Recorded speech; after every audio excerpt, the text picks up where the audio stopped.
And so now that we've identified the importance of thoracic mobility, specifically in rotational movements, let's talk about the specifics of thoracic movement here. So some of you guys probably have identified limitations in thoracic rotation when you see a lateral shift, so a sideways shift in the torso as the body tries to rotate. And that's that body's really smart way of saying, I'm not good at rotating in a true rotational sense, so I'm going to shift over a little bit and then rotate because I can get a little bit more out of that. So we call that an axial rotation and a laterally deviated rotation here. And we want to make sure that when we're training rotation and stretching our spine in rotation that we're maintaining this axial position here. I also want to highlight the fact that what makes our thoracic vertebrae is that they connect to the ribs. So if your ribs are kind of in front, they wrap around the torso and they connect into each of the 12 vertebrae in our thoracic spine.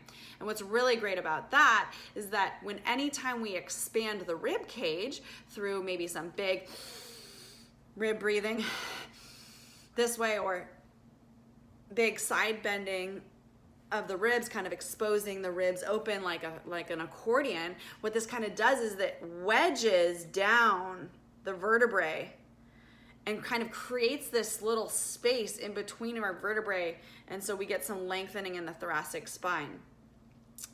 And the third thing is when you move well in your thoracic spine in all of the directions, like flexion, remember that curve, flexion, extension when you're open, and side bending, your rotation gets much more precise. So we move away from kind of this lateral deviated shift and we're more able to hold this axial rotation, all right? So things like flexion, extension, and side bending in the thoracic spine is probably equally, if not more important than the rotation of the thoracic spine.